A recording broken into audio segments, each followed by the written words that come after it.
Every subject that you need to learn has a core idea. And once you've understood what that core idea is, then everything else that you learn adds to your expertise and makes sense because it fits into that overall big idea. Well, the big idea, the core idea in accelerated learning is that everyone has a personal learning style, a way of learning that suits them best.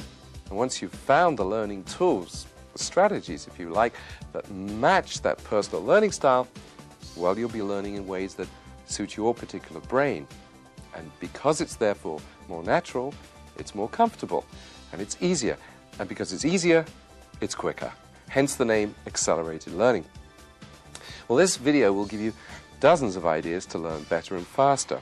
Try them, pick the ones that suit you best, and you'll have a set of learning tools that's custom made for your brain.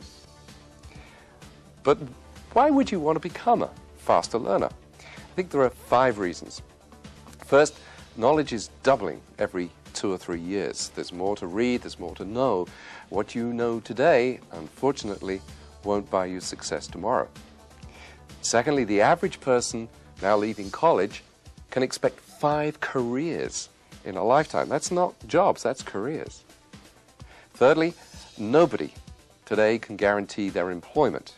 But what you can do is you can guarantee your employability, which comes from constantly expanding your skills and simply learning faster than your competitors. Fourthly, we're in the era of mind power, not manpower. To earn more, you have to learn more. And fifthly, technology is the driving force today, and of course it's changing faster and faster.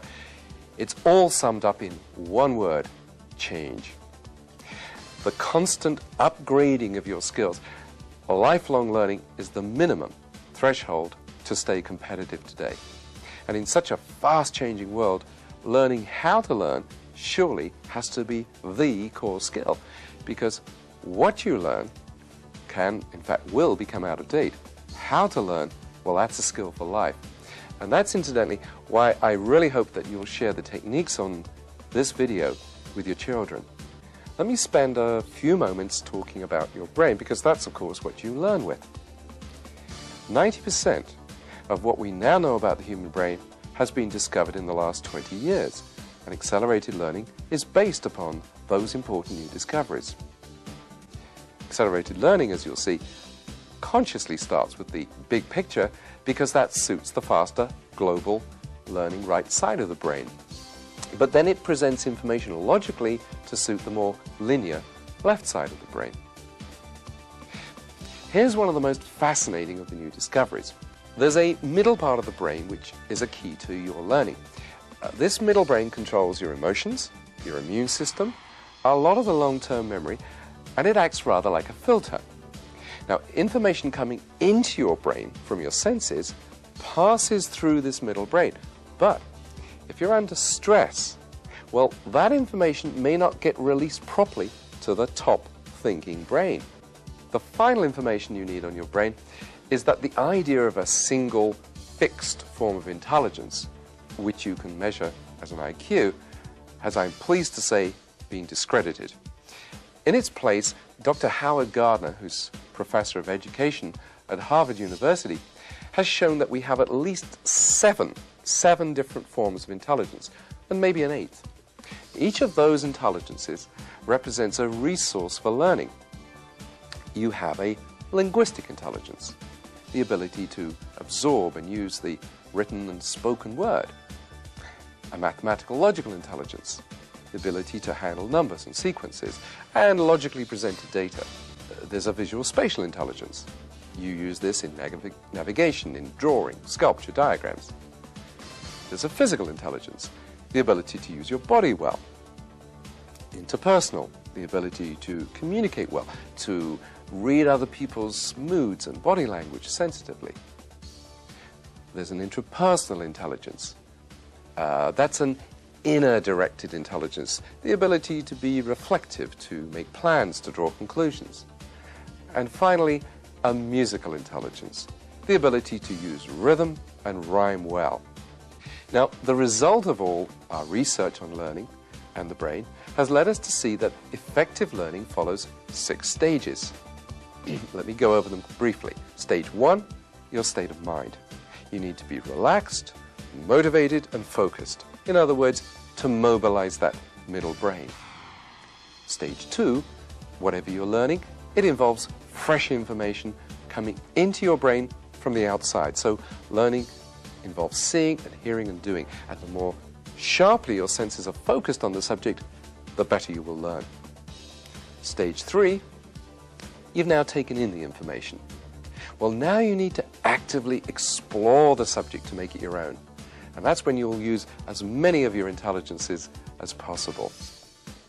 Stage 4, having understood the subject, you still need to commit it to memory in such a way that a simple trigger will cause the rest of the information to come flooding back. Stage 5, you now need to know, if you do know, to test yourself. In other words, do I really know this? And finally, stage 6, you need to reflect upon the whole process. In other words, to think back on which techniques really worked well for you and which ones might need to be modified. You see, you're now thinking not so much about what you've learned, but about how you learned it. These 6 stages provide an organized framework for fast and effective learning. But what do you actually do at each stage? Well, that's what my colleagues Malcolm Nicol and Jane Nicol are going to show you now with the aid of a studio audience of potential accelerated learners. Welcome to Accelerated Learning. I'm Malcolm Nicol. And I'm Jane Nicol. Before you begin to learn anything, you need to get in the right state of mind for learning. That means that you have to have a belief in your own inherent ability to learn anything and to have fun, to find learning an enjoyable and fruitful experience. You really have to have that unerring belief. Let me give you a few examples of what I mean. You think of some of the most famous, most intelligent, most creative people in the world. Think of Walt Disney, for instance. Would you believe he was actually fired by a newspaper editor for lack of creative ideas? Einstein couldn't speak until he was 4, couldn't read until he was 7. And Beethoven, he was actually told by a music teacher that he was hopeless as a composer. And we all know what happened to those people. What I'd like you to do now is think back to a time when you succeeded at something. It may be back in your childhood, it could have been in sport, it could have been in learning, at school. Something, a time when you felt so proud and people congratulated you, you were a success. Bring back those feelings. What were people saying to you? What were you feeling? What were you seeing? How did it make you stand tall and proud? Those are the feelings of success that you need to start learning with. You can learn, you can be successful because you've been successful before. This will really help to get you in the right frame of mind. And it helps you to feel better because the mind actually affects the body. So as you think these positive thoughts about your successful time, you'll actually find that you're standing or sitting a little bit straighter and that you're feeling much more ready for what we're going to do. Now, from the beliefs that you have, you actually can start by breathing very, very carefully.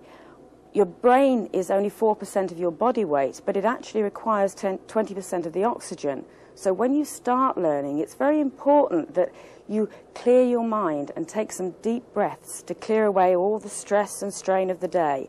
And again, if we'd like to sort of just join in here now, just 5 or 10 cycles of breathing in and feeling the oxygen getting into your lungs so that it can get to the brain to help you get ready to learn. And you go, breathe in gently, hold it for a couple of seconds, and then out nice and gently. And again, in and you keep going. And as you're breathing out, you will feel the stress and the strain going. You will get your brain ready, nice and clear. And we should always employ this tactic before you start learning. It makes a break from what's been going on in the day, from all those things that buzz around in our heads. We're going to start learning now, so relaxed. This creates a very relaxed, focused frame of mind, which is the type of frame of mind you need to get on with learning and to do it in a very positive way. Why are you learning anything? You have to know that before you start.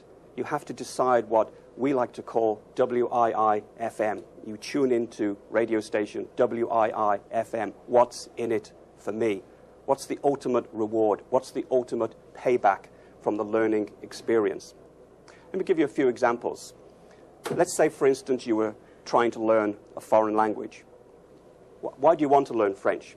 Is it because you want to go on vacation to Paris and be able to go into a beautiful sidewalk cafe and order dinner and make sure that the steak comes back cooked the way you really want it? Or maybe it's a business expansion and you have a client that you can do business with in Mexico City. He doesn't speak English. Imagine how much to your advantage it will be if you can speak Spanish. So you need to have a clear vision of achieving that goal and what you're going to get out of it. Imagine yourself there in that sidewalk cafe, having ordered an exquisite dinner, having conversed fluently with the waiter. Picture yourself there. Imagine how good you will feel, how exalted you will feel. Just feel that elation. And the same if it happens to be a business negotiation. You're actually down there, sitting around the negotiating table in the boardroom. You've clinched the deal, you've shaken hands, you've impressed your client with your knowledge of his language. What a great courtesy, what a great business advantage. Now, on the way to getting there, you need to set yourself some goals, and you need to do things one step at a time, because trying to learn a foreign language, for instance, seems like an immense task if you're sitting here today and you don't know a word of French or a word of Spanish. Try learning just 5 words a day. 5 words a day isn't very much, but over the course of an entire year, you could actually become very conversational in that particular language. Another important thing you can do for your motivation along the learning path is to actually reward yourself when you do achieve one of those goals. Pat yourself on the back. Give yourself a gold star. If you're going out to learn French and you achieve a certain level, take yourself out to a French dinner. Have a restaurant and practice your skills while you're there. Very, very important. Pat yourself on the back. We like to call it catch yourself doing it right. Another important thing is confidence, to build up your confidence levels. And I've talked already about learning a language, and it's a good example to continue with, because what you need to find at the beginning of any learning experience is what you already know. And you may not think you know any words of French or German or Spanish. You'll be amazed how much you do already know. One good tip for learning is to summarize what you've learned as you progress. So let me recap what stage 1 was about. Essentially what Malcolm and Jane have said is that a little time spending preparing for learning makes a big difference later. Spending time to get focused and positive, motivated, psyched up if you like an athlete, is time very well spent. So, 1, think through exactly what this will do for you. 2, set a timetable and stick to it. 3, break the subject down into small chunks and celebrate each little victory. And 4, visualize really vividly what success will look like and feel like. You see, motivation isn't about grim determination. It's about making sure that you've programmed your subconscious mind to really want what you've set out to do. Okay, now let's look at stage 2, getting the facts to suit yourself. So without any more ado, what we want to do right now is get you all speaking Japanese, counting for us very simply in 1 to 10 in Japanese. We'd like you to stand up just for a moment. What we've done here is, you saw the Japanese characters before and you probably thought, how on earth are we going to count to 1 to 10 in Japanese? We've accelerated the process here. So we'll do them in pairs and build up as we go through, and if I'll take the lead, and if you'd like to follow, we start with 1 and 2, which are ichi, ni. So we scratch our knee. So it's ichi, ni. That's it, come on, join in and say it, please. Ichi, ni. 3 and 4 are sun. We point to the sun. And she, we point to a lady. So we go from the top. Ichi, ni, sun, she. And again, ichi, ni, sun, she. 5 and 6 are go and rock. So for go, we just pretend to take a couple of paces forward. And for rock and roll, we can rock and roll. So we go from the top. Itchy, knee, sun, she, go, rock. Right? And again. Itchy, knee, sun, she, go, rock. 7 and 8. Now, 7 is shishi. So we do a double sneeze. So it's shishi. Okay? Shishi. And 8 is hatshi. So we put on a hat and sneeze. So it's hatshi. Right? Try those two. Shishi, hatshi. Okay, and again. Shishi, hatshi. Remember the actions. It all helps to build the memory. So we start at the top with itchy, knee, sun, she, go, rock, shishi, hatchi. And again, itchy, knee, sun, she, go, rock, shishi, and hatchi. Great. And the last pair are 9 and 10, which is coo, like a dove, and ju, we put on the yarmulke, right? So it's coo and ju. Okay? From the top. Itchy, knee, sun, she, go, rock, shishi, hatchi, coo, and ju. We will be coming back to this later on, and we'll see just how much you've remembered. Thank you very much. You sit down. That was really excellent. Thank you very much. A very good participatory audience. It's got you all warmed up as well. But this is true multi-sensory learning. And when we first said to you, we're going to teach you how to count to 10 in Japanese, I could see expressions on your faces. You couldn't believe it. Perhaps now you can believe it. Jane? One of the techniques that we use in accelerated learning for helping you to make sure that things are in your style is to actually get a big picture overview. When you're starting a subject, look at the whole thing, see where you're leading to, so that you can see how the parts build up and fit in. The next technique that we like to use is to actually break that big picture down into small steps, because again, just like goals in life, if you've got small steps along the way, you can reward yourself as you achieve them, you can calculate how you're progressing, you know you're moving towards your final destination. Now, there are many, many ways of learning, of getting input. It can be an audio tape program, it can be videos, television programs, lectures, books. No matter what input you use, to make sure that you're listening or watching very carefully, you should always be trying to ask questions of the person who wrote the program, who wrote the book, who's presenting. Because if you're always listening to ask the questions, to try and trip them up if you like, then you're listening well and you're making sure that you're concentrating, looking for the things that you need clarification on. And we recommend that you use the A, E, I, O, U that's on the board there, which are the vowels in the alphabet, to remember the type of questions you need to be asking. They are assumptions. You know, what assumptions are being made here? What evidence is there for the answers? What illustrates this point? Or what illustrations can I think of in my own work? What opinions or conclusions can I draw from what's being said? And basically, what's unique about this? What haven't I heard before? What can I do with this? So always be forming questions, asking the author, the writer, the presenter in your mind, you know, get your answers. You'll be very much listening well if you do that. As Jane mentioned, as adults, there are 3 key ways that we take in information: visual, auditory, and physical. And I'd just like to ask you to consider for a moment how you best remember various events that happen. Let's say, for instance, that you're watching TV, or you're at the movies, or even reading a book.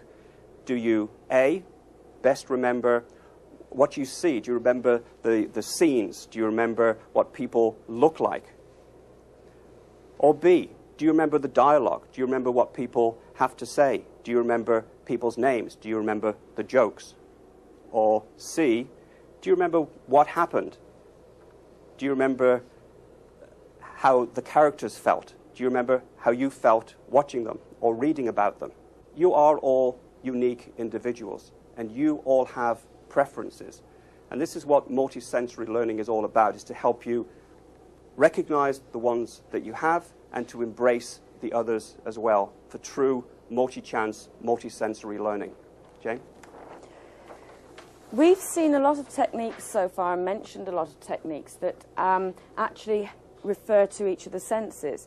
The visual people will certainly find techniques like highlighting. As you go through a textbook, don't be afraid to highlight, because we've all been brought up to respect books, but basically they need to work for you, and you should be involved in what you're learning.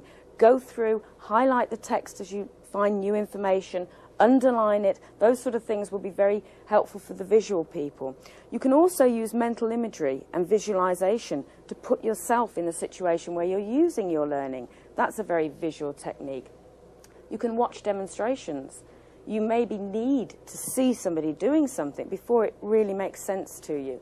And also the mapping technique that we'll be showing you in a little while, like the maps that we're using here, would very much be a visual technique where you can see what we're talking about.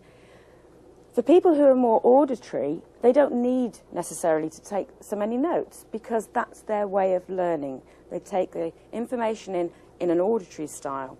And things like audio tapes, even reading into an audio tape themselves to help revise, that would certainly help. They appreciate the sound of the voice.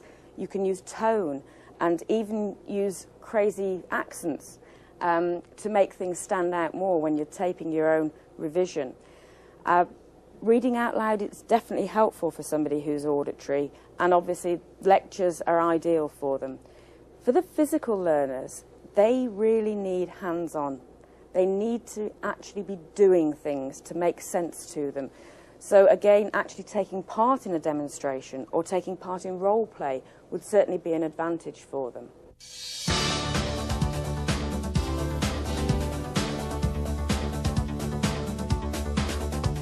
What we're going to do now is actually show you how to read through a textbook in a very powerful way, so that you can absorb information and comprehend information even while taking it in at a pretty fast rate. Jane? We're using the imaginary example of a 250-page book. You know, a lot of us get these books and we know we need to find the information. But in this day and age, it's where do you find the time to actually wade through, learn it, and get anything useful out of it. So we're going to look at, say, a 250-page book that's divided into 10 chapters. Now, using techniques that we've already spoken about in this stage of learning, we first of all get a big picture overview. And to do that, we look at the chapter heads, we look at the title and the author, we look at the chapter heads, we look at the index, so that we've got a general idea of what the whole book is about. We spend about 5 or 10 minutes just doing that. We then preview the first chapter. We spend about 3 minutes really going through, reading any subheadings and looking to see what information is in there. And basically at this point, you stop after the first chapter and you say, have I found anything of use? Because my time's precious. You know, if I haven't found anything in an overview and a preview, then am I going to find anything in the other 9 chapters? So you actually make a conscious decision there of whether the book is useful to you, and it's going to add to your knowledge. You don't have time to waste on things that are only what you already know. So you spend about 3 minutes a chapter if you've decided that the rest of the book is going to be useful for you. You can then sketch out in note form what you already know about each of the chapters, about the subject. That, again, about 3 minutes a chapter, 30 minutes for the book. And then ask the questions that we mentioned before over on the other board, the A, E, I, O, and U. Assumptions, evidence, what illustrates this, what opinions are being drawn, and what is unique about it. Those questions will show you what you need to know about the text. Again, 3 minutes a chapter, 30 minutes for a book. Now we come on to speed reading. And yes, it's quite easy for all of us to actually achieve a speed of 10 to 15 seconds a page. And I encourage you to look at speed reading, because basically the way we've all been taught to read is to vocalize in our heads as we read the words. Now that means we stop on each word and we focus. It means that the brain, which works at far faster than that, gets bored, so it back skips, it wastes time, it wanders. If you teach yourself how to speed read, and you can achieve quite easily at least 2,000 words a minute because your eyes work quite happily at that speed, scanning the pages, you will find the key words that you need to know about are there, and you will focus in on them. It actually stops the brain getting bored, so you're more effectively reading. And you can achieve this 15 to 20 seconds a page and really, get the information that you need without the wasting of time that the vocalization causes in the brain. 15 seconds a page, about 8 minutes for a chapter. That means you've spent about 80 minutes on the book. We then go on to step 6, which is the after view. Now, during your speed reading, there will have been sections that perhaps didn't quite gel as you went through. These are the more difficult ones, and we would recommend that you go back in this after view and actually read that paragraph out loud, because you're actually then hearing it as well as seeing it and saying it. We're adding more senses every time we do this. So difficult paragraphs, spend about 10 minutes a chapter doing this. We then make notes. You're actually turning what you've read, the information, you're converting it now into notes at 10 minutes a chapter, about 100 minutes. And then probably the most important thing when you're learning is a review cycle. What's the point of doing all this if you can't remember what you've actually read or learned? And for a review cycle, we would just recommend that you looked at these notes that you made here for 10 minutes the next day, for 10 minutes the next week, and for 10 minutes the next month. And that way you've revisited them and you've locked the information into your mind. So here, in just 410 minutes, less than 7 hours, you've read an entire 250-page textbook. But you haven't just read it, you've reviewed it, you've re-reviewed it, you've made notes, but also you've fully understood and fully comprehended it. That's the power of power reading. Now, in terms of taking notes, there's another very important technique that we call learning maps. And we've actually already introduced you to learning maps, because that's exactly what this is here. It's a unique way of making information much more memorable. And we do have in the studio audience today somebody who has effectively used a learning map in his work relationships. I'd like to ask Jerry Cohen to come up and share with us his experiences. Welcome, Jerry. Certainly. Hi. Would you please tell us, first of all, what your occupation is, what you do? Yes, I'm a global account manager for Hewlett-Packard Components Group. Mm-hmm. And how have you embraced the whole idea of learning maps? Well, I've used learning maps for different things. I found it very useful for presentations. Mm-hmm. For instance, I have in front of me a presentation that I did a period of time ago, and it was a region review. So I centralized the talk about the region review, and I had different portions that came off, that radiated off it, and I talked about each thing in turn. And the incredibly powerful thing that I learned about this is that after reviewing it and going through it, I can actually create a picture of this in my mind, and I can therefore go to a section and see it in my mind, what all the things I'm going to talk about, what all the key elements are, and the order I'm going to talk about it in. Right. And I see you've used different colors as well. So how important was that? The different colors aren't really essential, but they do help to distinguish it a little bit better. Mm-hmm. And how do you find this kind of learning, keeping notes, is different from the old-fashioned linear methods, I guess? Yes. In the beginning, I really didn't see what, just by reading about it, I really didn't see what the difference was. Mm-hmm. When I actually started using it, I found that it made a tremendous difference. Mm-hmm. I found that I can visualize the sequence of events. When I made notes, I could then put another note right in the exact spot. If you did it in a linear fashion, there's no room for adding it. Everything is in a sequence of what you went through, but not necessarily in an organized way. And this is a very important point, because for learning to become truly memorable, you actually have to implement it and put it into effect.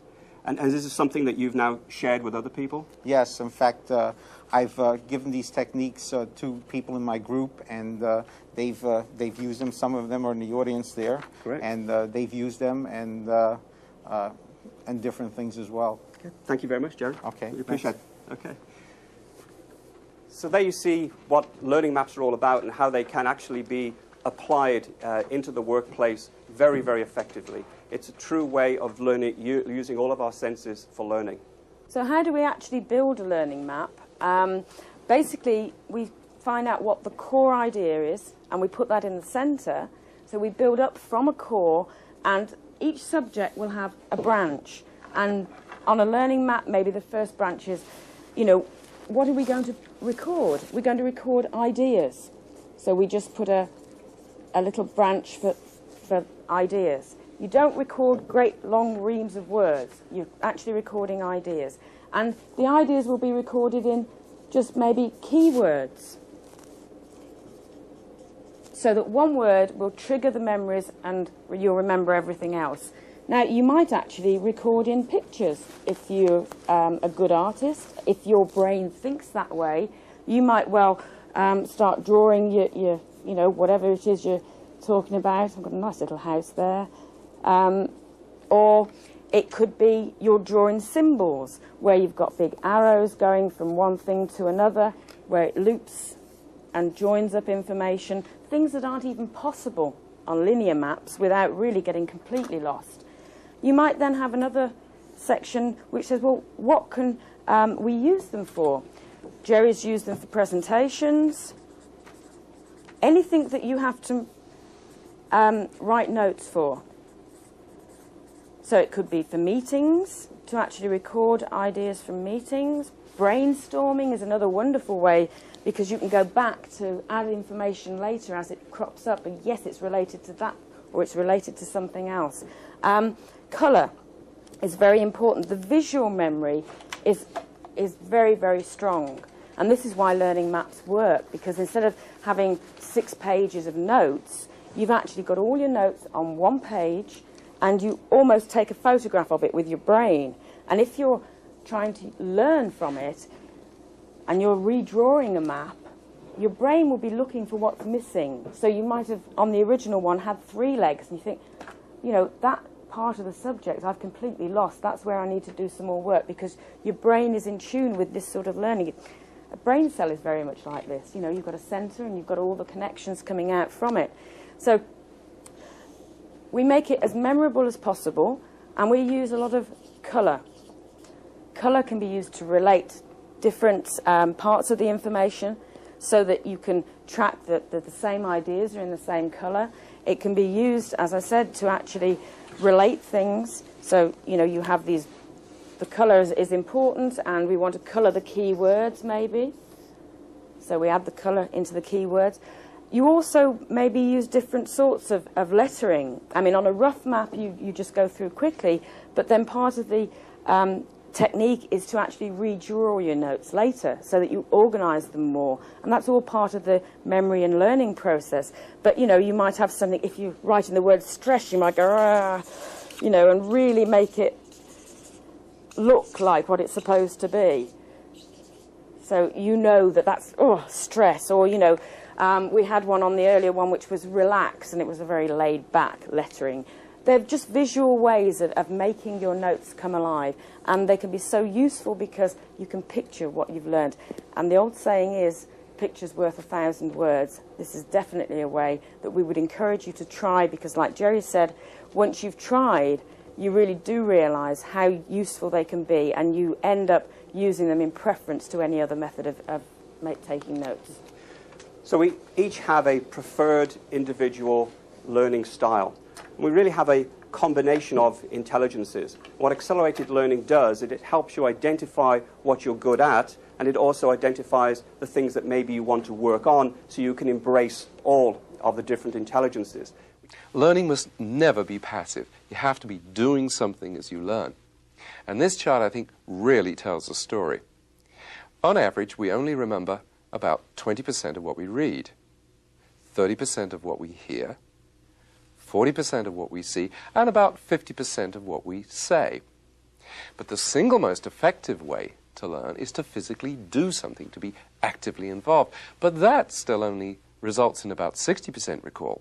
However, if we can see it, if we can hear it, if we can say it, and if we can do it all together, then we can increase that recall to 90%. Multi-sensory learning really pays dividends. I remember I once asked a group from an insurance company to write down the individual processes involved in dealing with a claim. Each person held up one of the processes in front of him, and then they all positioned themselves in the correct sequence at the front of the room. It was a very powerful learning experience that they never forgot. And speaking of powerful learning experiences, what are you doing right now as an active learner? Are you making a learning map? Will you stop the video and think through what would work best for you? That's what we mean by active participation.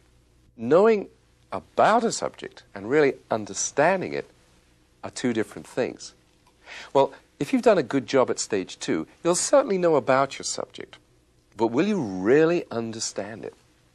Converting data into understanding is the job of stage 3. We're going to look now at the traits, if you like, of the 7 intelligences.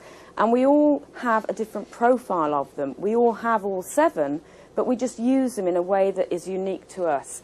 So when I pose some questions, by all means, you will be able to answer yes to more than one, because we don't just rely on one intelligence. And the first one we're looking at is the linguistic intelligence. Now, are there people here who enjoy verbal arguments or crosswords, things like that? Those are the linguistic talents, and they would certainly be using things like asking questions or rephrasing what they're learning in their own words. That would be a way of actually employing this linguistic talent.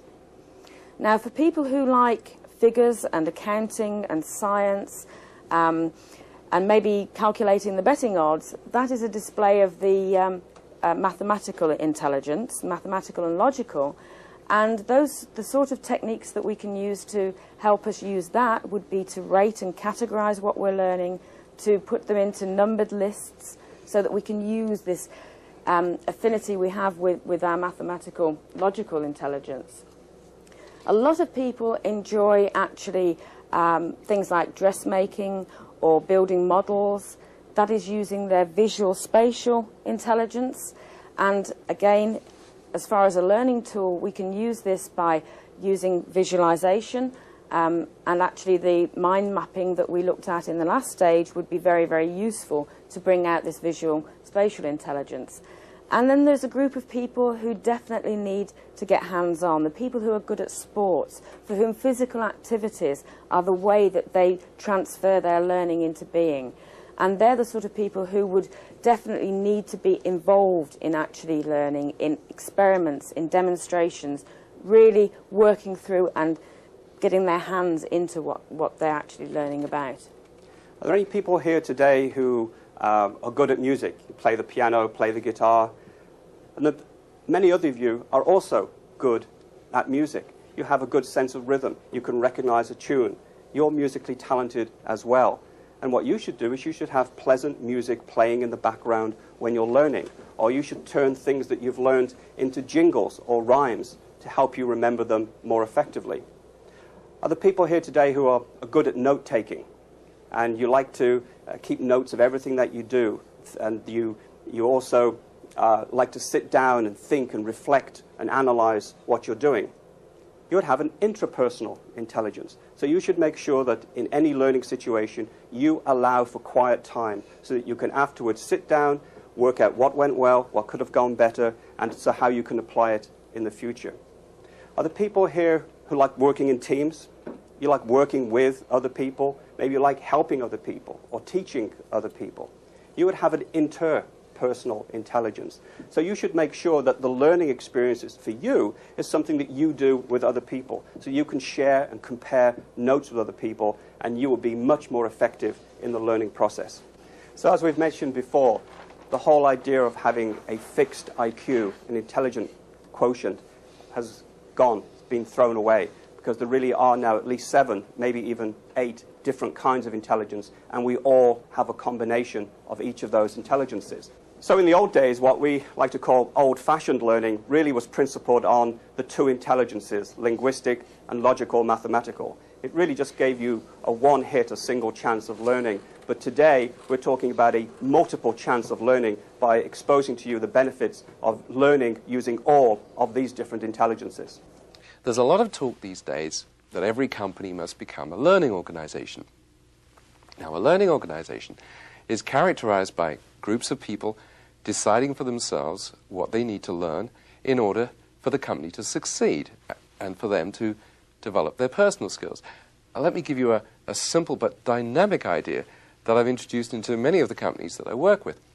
Small groups of people, say 5, form what I call learning action circles. Now, each month they decide what they'll learn. Then they each take a book or a tape course on the subject. At the end of the month, they each teach what they've learnt to the others and how the ideas can be adapted to the company's own particular circumstances. The result? Then the very act of teaching it to the others really does ensure that you understand the subject well, and secondly, you get to master 5 times as much material in the same time. Now, that really is accelerated learning. I'm sure you could use the same idea in your own organization. Let's briefly look at how a language learner used an accelerated learning course, language course, through a whole range of his intelligences. I use post-it notes. The good thing about them is that you can stick them on and off different objects. I tend to stick them on objects that I don't know the words for. I had one on the drawer for le tiroir, and I could never remember the word for central heating, so I actually stuck one on the radiator with le chauffage central on it. And again, it was a very simple way of remembering keywords, key phrases. The physical, it seemed somehow as if the physical act of sticking it on and then looking at it and reading it aloud all together made me learn it very, very quickly indeed. What I did was I got myself 4 big white blank pieces of paper and some colouring pens, and each time I came across one of these words in the course, I drew a picture of it, because that's a good way to remember it, and I wrote the French word underneath. And as time progressed, I filled the posters more and more, until now all 4 of them are complete. It was interesting, when I first started off this course, that in the instructions, it advises you to write in the book, to use lots of different colours, to highlight verbs, and to interact with the book as far as you can. And I must admit, initially, I was a bit concerned about that, because I guess traditionally you tend to think of a book as something that you passively read and you don't write in. But I mean, I'm just amazed at the impact that actually physically writing in the book, highlighting it, making the notes in the book. I don't need lots of other written notes. This is my notes. And it almost makes the book like another person. It makes the book talk back to you. Fumeur ou non fumeur? Non fumeur. Bon. I'll just launch into an imaginary conversation with myself. One step beyond doing it with the book, I'll just imagine I'm in a situation and I'll act out the part of 2 people. Incidentally, which of the exploration takes are you using right now?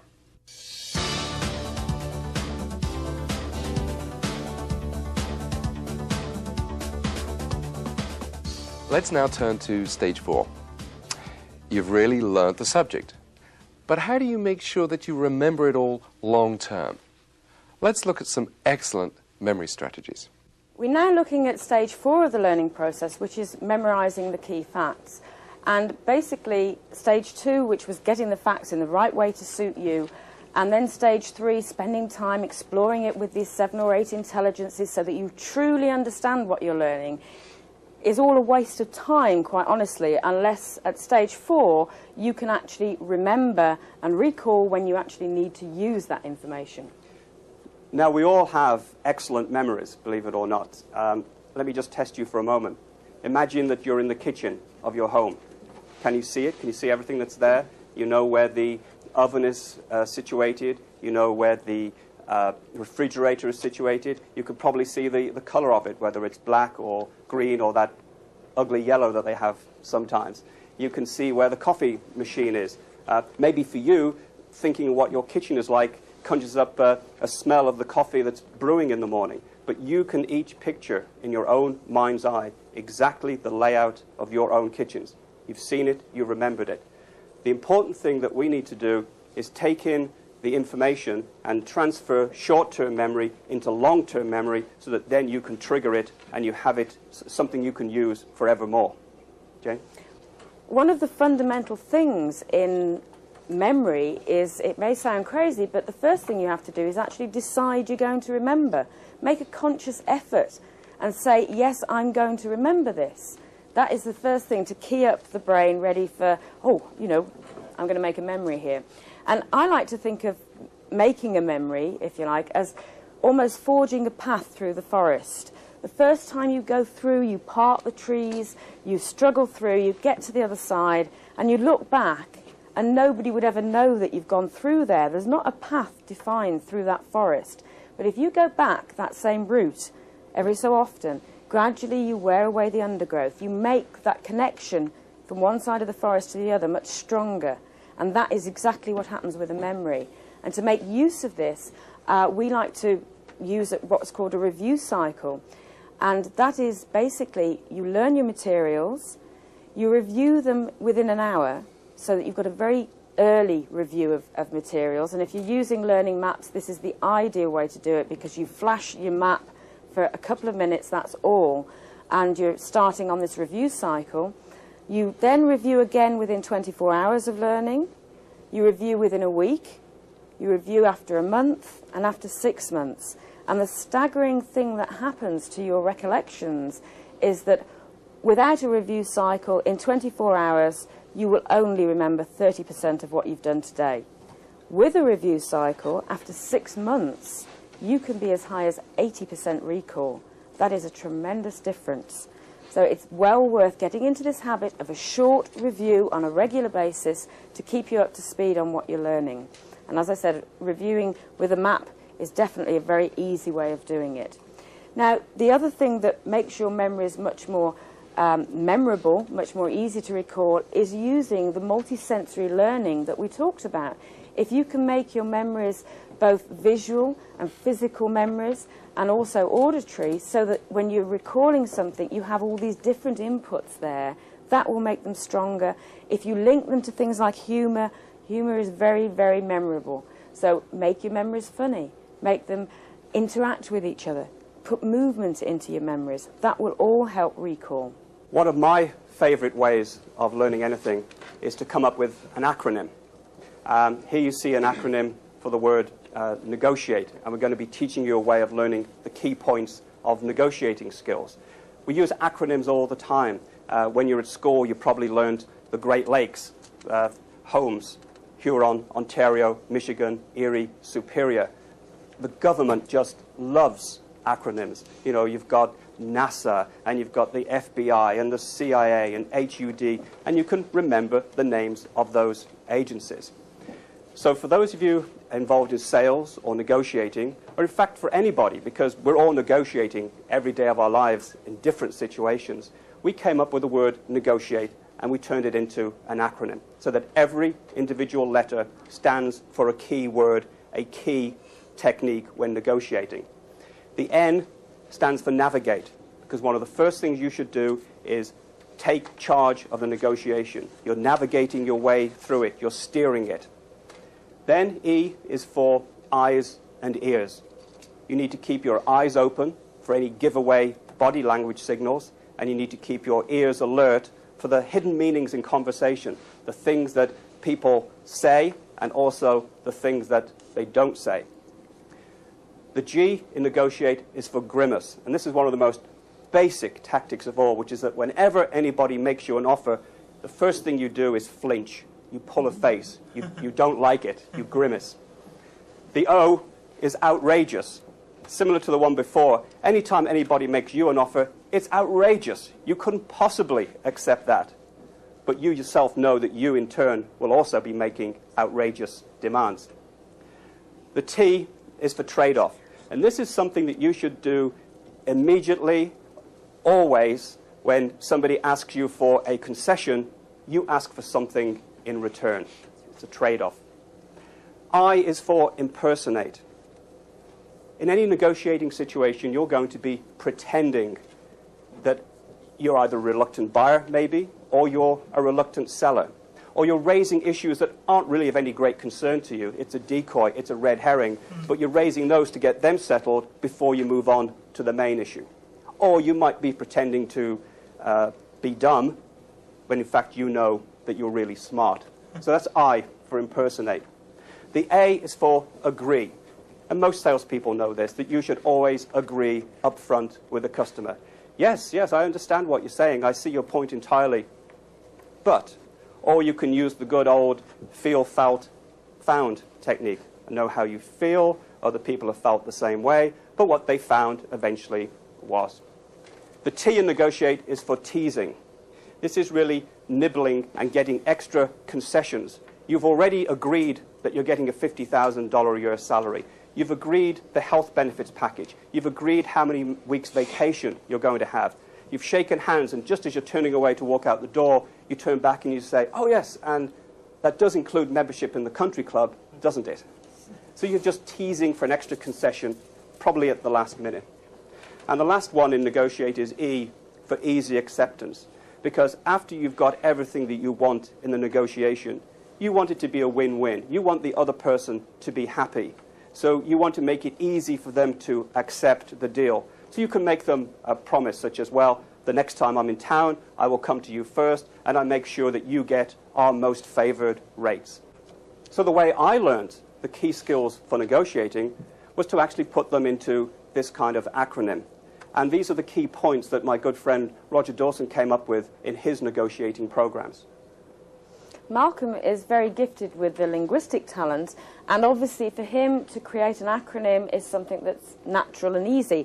For people who maybe aren't quite so good with words, what they would probably do is use their mathematical talent and just literally number the points as they came across them, and then they would be able to say, there are 9 key areas that I have to remember.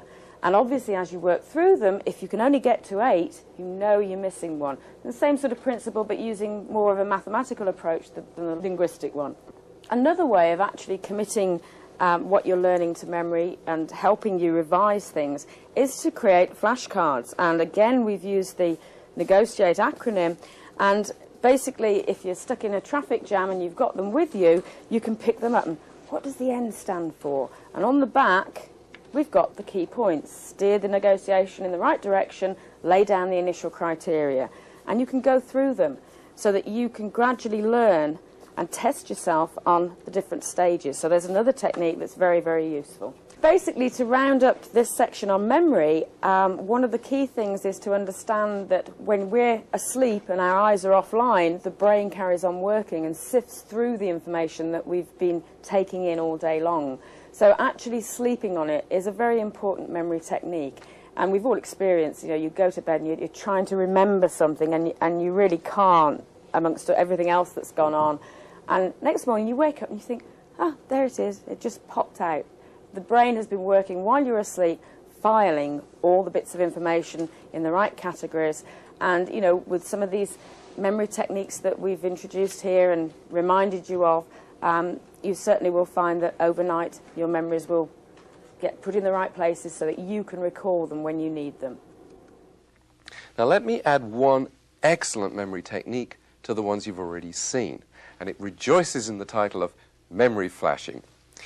Essentially what you do is that you take your notes, your memory map, if that's what you've done, you study it, and then you put it on one side, and you recreate that memory map or those notes from memory. Now, of course, when you then compare the original with the new set of notes, there's probably going to initially to be a difference. But if you do that process second time, third time even, until the new notes and the original are identical, then you really will have learnt that information cold. Now, I've taught that memory flashing technique to students, and many of them have told me that they get into an examination room and they absolutely can bring the whole information up visually into their memory. It's like copying it down from a blackboard. It's a very good learning strategy. I think of all the memory strategies that you've seen, the two with the biggest payoffs are memory flashing that I just showed you and the review cycle. And that review cycle is absolutely critical because research shows that the typical person normally forgets 70% of what they've learnt within 24 hours, and yet by using that quick review cycle, you can achieve an 80% recall after 6 months. Now that's a huge difference. Okay, you now understand the subject thoroughly, and you remember it. What else? Test yourself. And we call this stage show you know.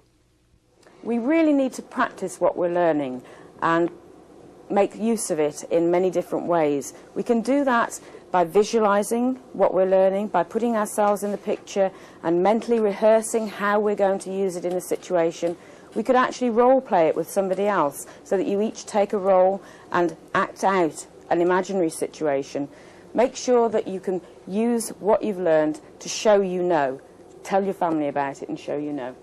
It's very important to use it, to implement whatever you've learned in a classroom or a training room, and do it within 24 hours. Because by putting something into a real-life experience, you will be embedding it into your brain and you'll be able to use it forevermore. You know, it's one thing to learn something in a classroom situation. It's an entirely different matter to take it and implement it in a workplace situation. So if you've been on that computer course, make sure that when you get to work, you find a use for it. You build a database. You've got the computer programming all worked out. You've got to use it if you want to remember it.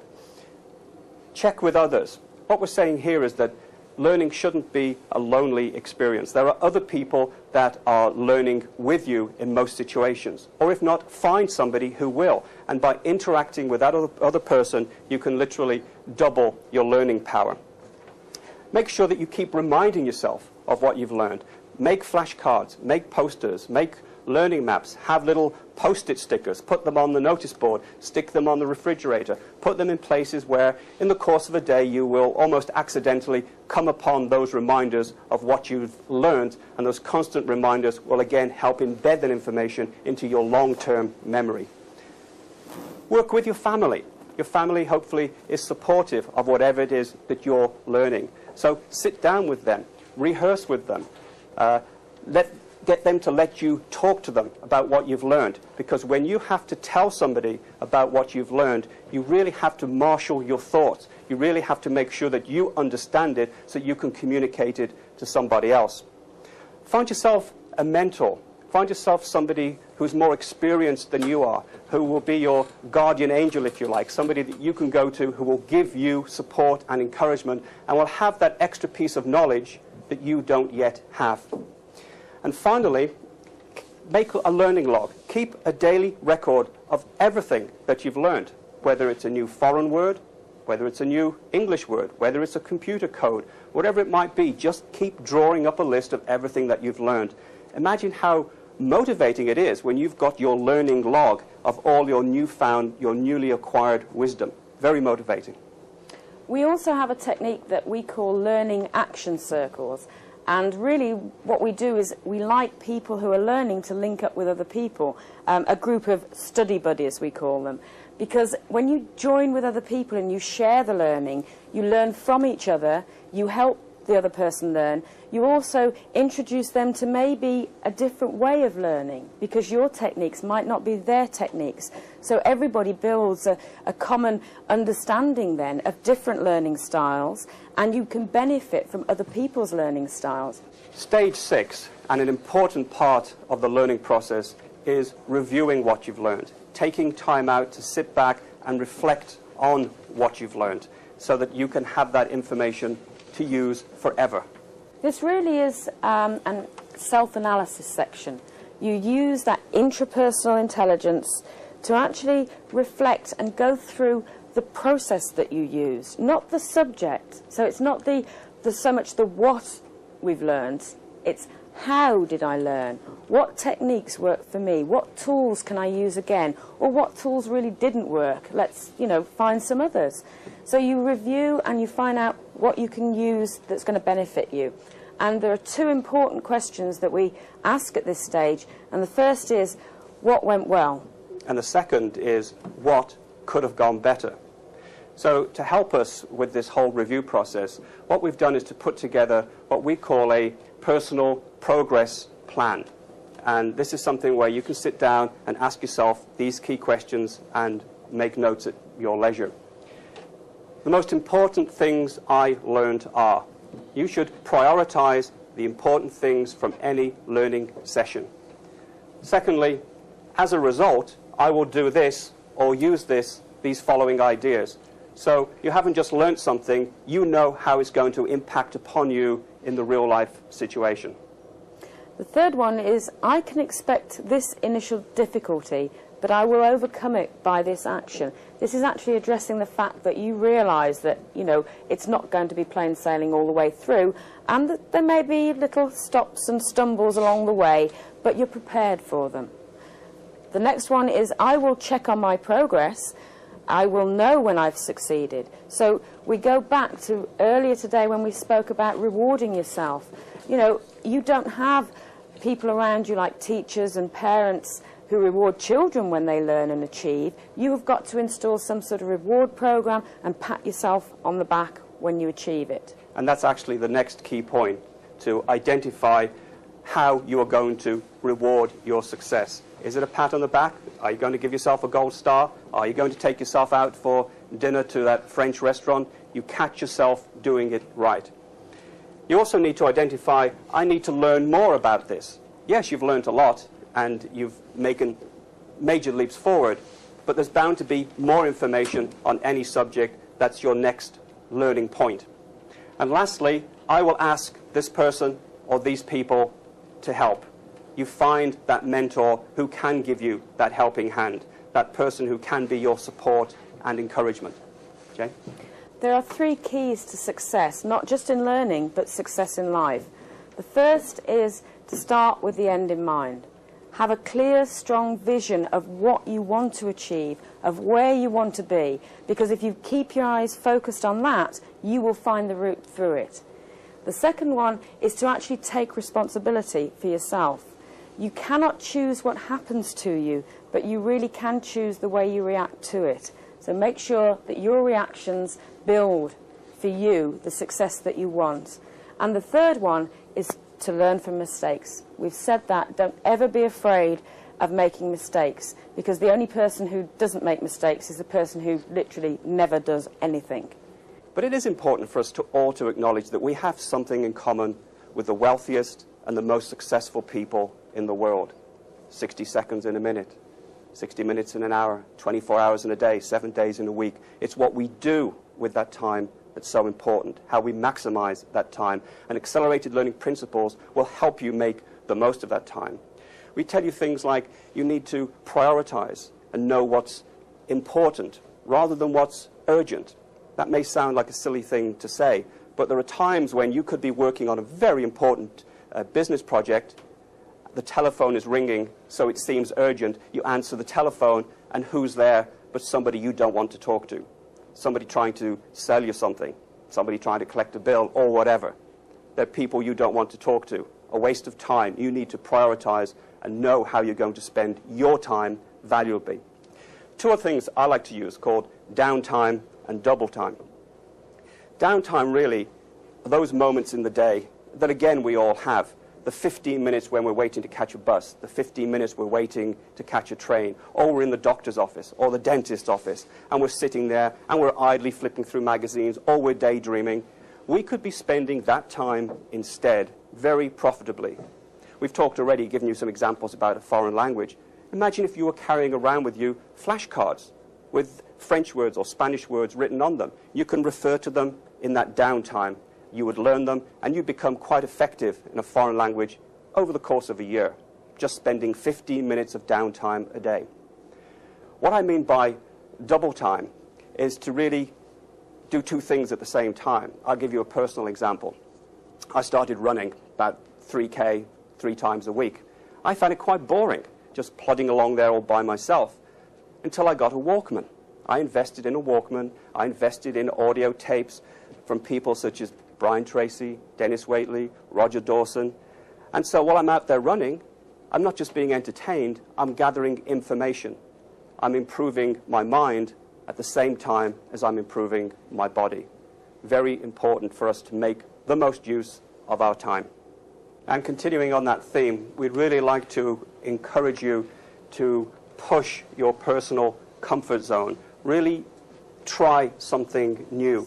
You'll have discovered today your personal learning preferences, and you may be the kind of person who likes to sit down and quietly think through a problem and not be bothered by other people. But you might be amazed at the benefits you will accrue from sitting down with a group and trying to have an interpersonal learning experience. Some people don't like the thought of goal setting or visualizing success. I would encourage those people, the ones that are most reluctant to try something, to give it a try and to push your personal comfort level.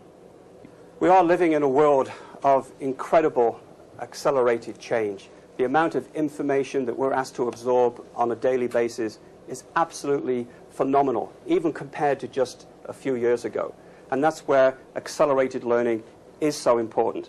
Accelerated learning can help you learn anything easier, faster, better, more efficiently than ever before, if you will put it to use. We've given you some techniques today, we've given you some tactics, we've really shared some of the initial concepts of accelerated learning. But it's not going to do anybody any good at all unless you're willing to put it into practice. And we would encourage you to go away today and do that. Thank you very much indeed. Thank you.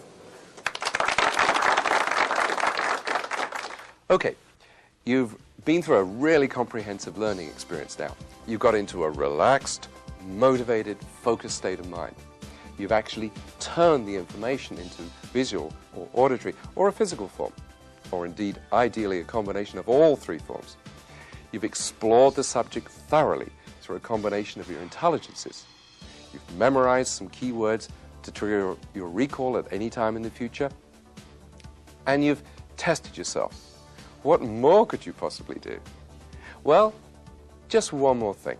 Take just a moment to think through not what you learned, but how you learned it. This brief last stage of review enables you to become a better and better learner and in total control of the process of your own learning and indeed development.